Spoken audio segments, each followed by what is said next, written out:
Watch your emotions like clouds. Once you have done the previous meditative practices, the next step is to meditate in such a way that you let go of emotional attachments. Let's get one thing clear. Part of the reason why we're all so stressed out and anxious is because our memories are not emotionally neutral.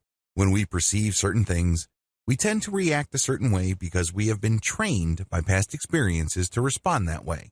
What if I told you that in many cases, we respond in a very unproductive and downright negative way? We could be responding in more neutral or more positive ways, and our lives could be more productive. Instead of wasting a tremendous amount of emotional and mental resources feeling negative, angry, frustrated, guilty, upset, you name it, we can focus more on feeling appreciated as well as content. It's all a choice. But unfortunately, if we hang on to these past memories and we judge them in a predictably negative way, we lose sight of the fact that we can always choose our judgments. We feel that our negative analysis is just who we are. It's part of our identity. It's part of our personality. Well, it isn't. It's always a choice. With this technique, you gain some freedom from the emotional roller coaster ride that you feel just takes you to negative territory like clockwork. Here's how it works. Step number 1, count your breath. Go back to the earlier video where I taught you how to count your breath. Watch your breath. Count it. Focus on your breath. At a certain point, you will relax. You can use the SEAL method, or you can use the more intensive breath counting and watching method I discussed earlier. Whatever the case may be, keep doing it until you sense relaxation. Step number 2, close your eyes. Once you feel that you have reached a certain level of relaxation, close your eyes. Everything should go black. Allow yourself to relax even deeper. Allow yourself to slow your thoughts down. Just focus on the calmness of the darkness. There's nothing to prove here. You don't have to be somebody that you're not.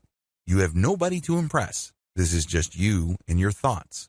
It's just calm, pure darkness. No light, no color, nothing to get worked up about. Step number 3, focus on your thoughts.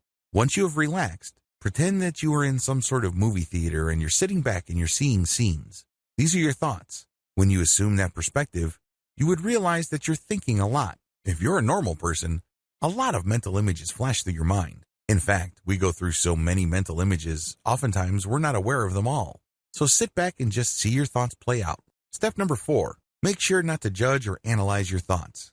Here's the thing that you will be doing differently. Most people have no problem seeing mental images flash through their mind. But the problem is, once that happens, they get all emotionally caught up. For example, you had an ex who cheated on you, stole from you, or otherwise did bad things to you. How do you think you would feel when you see something that reminds you of him or her? You probably don't feel all that good. Now with this technique, when the mental image or the picture or the likeness of your ex comes to your mind, your rule is that you let the image flash, but you will hold judgment. You're not going to analyze it. You're just going to acknowledge that this is the image of my ex, this is the image of my boss, this is a scene from my childhood, this is a scene where I was let go at work, this is a scene at jail. Whatever the case may be, you're seeing all these mental images, but you're not judging. You are acknowledging. It's very important that you know the distinction. You're not engaged in pretending to not see something. For example, if there was a fire in your childhood, you're not going to say, well, this was a happy moment in my childhood. No, this was a fire in my childhood. But this is going to be different from this is a very traumatizing childhood memory that basically destroyed my life because I lost both parents. Do you see the difference? There's no judgment here. You just say, this is a fire that happened when I was a child. It's stripped out of all emotional baggage. It's stripped out of all emotional trauma. Acknowledge and describe in a very objective, flat, and neutral way. This is not going to happen overnight. If you are carrying around a very heavy weight, maybe child sexual abuse, maybe you were unjustly punished. Whatever the case may be, you just need to focus on what you see. Do not judge. Do not analyze. Just acknowledge it and then move on to the next step. Step number 5, let your thoughts pass like clouds. One of my fondest childhood memories involves me and my cousins just going up to this little hill, and for what seemed like hours, we would just lay back on the grass and watch the clouds pass by. My cousin would say, that's a bicycle. I would say, no, that looks more like a dog. There was, of course, no right or wrong answer. Everyone's entitled to their opinion. Every person's guess was as good as all others. It was a lot of fun because we were exercising our imaginations. We were, after all, just watching clouds pass by. There were countless clouds before them, and there will be countless clouds after them. They are here one moment and gone the next. I want you to do the same with your thoughts, but let them pass like clouds. Just like clouds, your thoughts just pass through. Let them pass. Don't deny them. Don't pretend they are something else. Don't argue with them. Don't bargain with yourself. Just observe the thought clouds honestly. In other words, when the mental image flashes, acknowledge it. For example, this is a fire that happened when I was 3 years old. This is an image of my parents about to leave for the United States when I was 3 years old. Whatever image you have from the past, strip it of all emotional judgment or analysis. Make sure you empty the mental image of any emotional content that might trip you up or set you off into an emotional analysis. Compare this. This is the fire that happened when I was 3 years old. 2. This is that devastating fire that made my family homeless for 3 years. My father was very angry during that fire, and he has not stopped being angry since. We lost it all. I was only 3 years old. See the difference?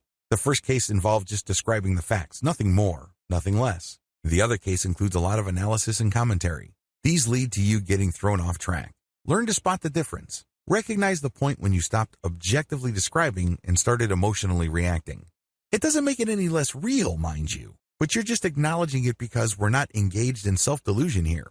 We're not trying to trick ourselves or hypnotize ourselves into thinking that these events, which ultimately are very traumatic and hurtful, did not happen. Instead, you're just acknowledging.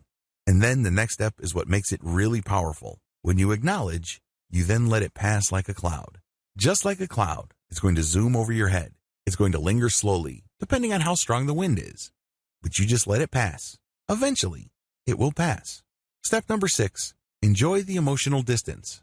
When you repeat this over several weeks, you start noticing emotional distance. Mental images, memories, or what have you, that used to throw you off track no longer do.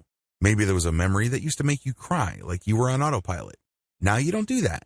You just say, well, that happened to me when I was 4 years old and my housekeeper was in that memory. Then you let it pass. Well, that happened to be, and my boss said something and I was let go and I found another job. You let it pass. Well, that was my best friend and my ex-girlfriend.